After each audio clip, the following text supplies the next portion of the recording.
Hello mga insan!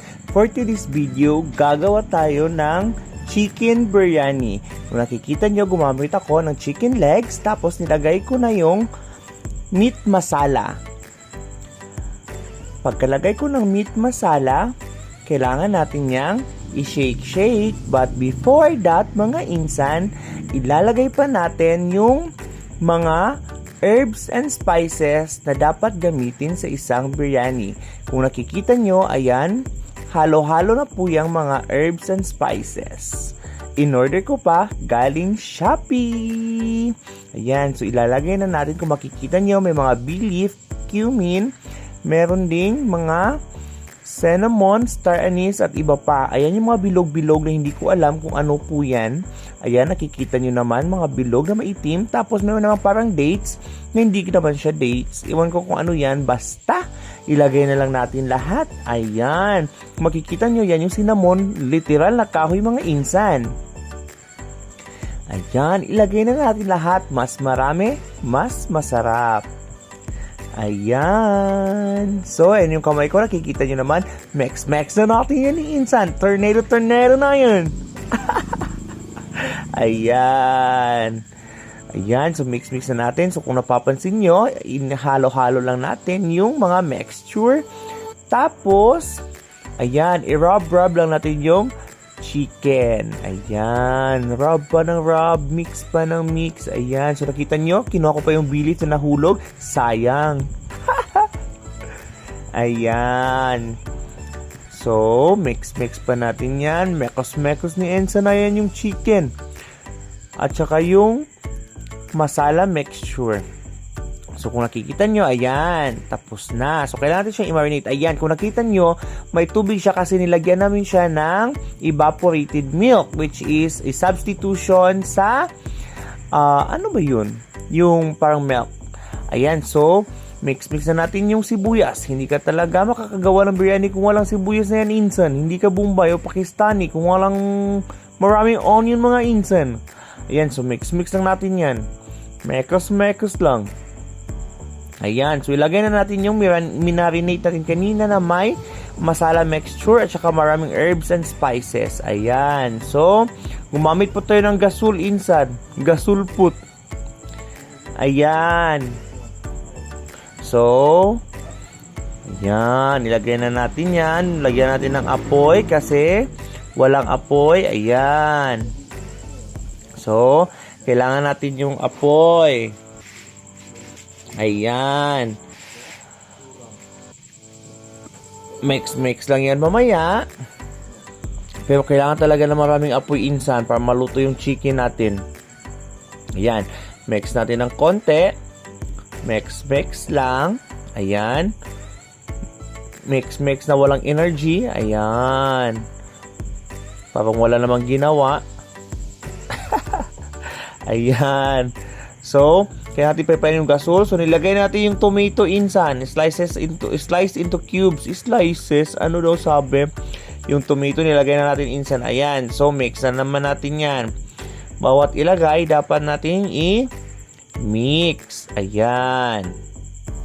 Tapos, tinakpan. Ayun. At yan yung itsura niya pag ganong luto na yung sauce niya at saka yung chicken. Pero, hindi pa dyan nagtatapos kasi yung chicken natin mamaya ay i-fry pa natin. After that, tatanggalin yung chicken meat, ihiwalay sa sauce, saka natin siya i-fry. Ayan, so na-fry na natin siya. Ayan, tinatanggal na siya. So, tanggalin na siya. Separate the chicken meat into the sauce. Tapos, magpa-fry tayo. Prito lang. Ayan. So, tanggalin muna.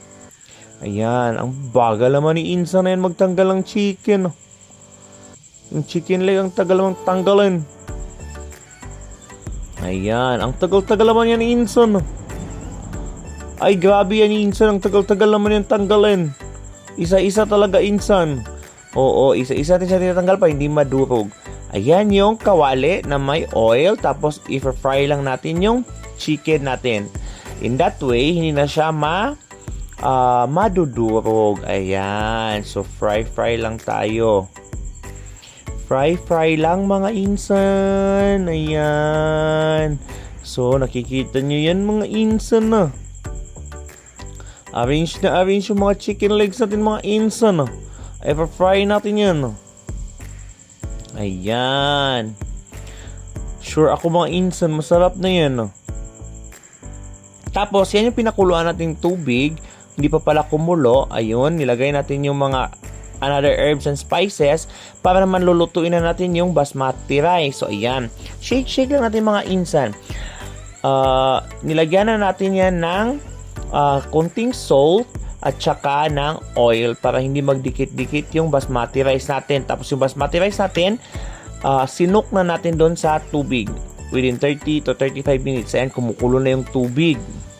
So, after nyan, ilalagay natin maya-maya yung basmati rice. Alright, ayan. So, kung nakikita nyo, basa yung basmati rice kasi nakasok na yan into 30 to 35 minutes. Alright. So, hugas na po yung basmati rice natin mga insan. Ayan. Lagay na natin lahat yung basmati rice. 3 kilos po ng basmati rice yung nilagay natin. Maramihan po yung ginawa natin kasi marami din po tayong kakain. Ayan. So, wait lang natin. Lagyan natin ng apoy para maluto talaga. Ayan. Yung apoy po natin is gasol. Gasol put ng aso. Ayan. So, kung nakikita nyo, yan na yung na-arrange na natin yung mixture ng basmati rice natin at saka yung iba pang ingredients. So, that time nilalagay na natin yung stir-fried garlic. Hindi pala garlic, onion. Stir-fried. Ayan. So, tinapinsan natin yung onions na pinrito kanina. Ayan. So, pag nalagay na lahat, tatakman natin ulit. At ayan ang result. Luto na. So this time, ayan, nilalagay natin sa isang big tray. Katulad ng mga tray ng mga Arabo. Ganyan yung nilalagyan nila sa pagkain nila. Pag kakain na silang maramihan. So tayo, parang yan din yung ginawa nating serving tray natin. So kukuha lang dyan bawat isa ng kanyang mauubos at nakakainin. Ayan. So kung nakikita nyo naman, napaka-perfect na nagawa nating biryani. Ayan. That time, takam na ako mga insan. Ang sarap niyan mga insan. Ayan yung chicken. Nalagay na. So, yung chicken natin, hinalo natin dyan. Tapos, ayan. Lagay na natin dyan. O, kayo mga insan, hindi ba kayo natatakam? Ang sarap-sarap niyan.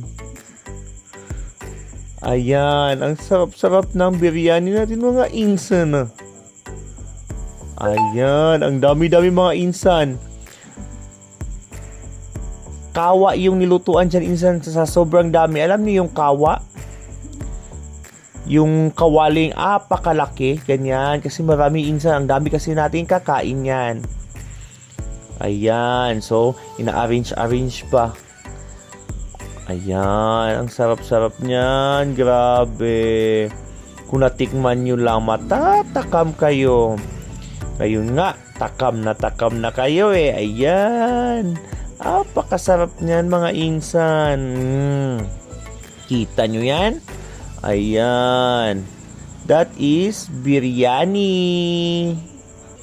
Ayan. O, diba? Nilalagay natin sa gilid yung mga chicken insan para hindi na siya mahirap hanapin. Pag kukuha ka na ng rice, lagyan mo na naman siya ng chicken. Ayan. So, tinatanggal natin yung chicken. Sinisiparate pala, hindi tinatanggal. Ba't tatanggalin? Ayan. So, ang sarap-sarap niyan mga insan. Ayan. Kita nyo yan? Kita nyo yan mga insan? So, ayan yung finished product mga insan.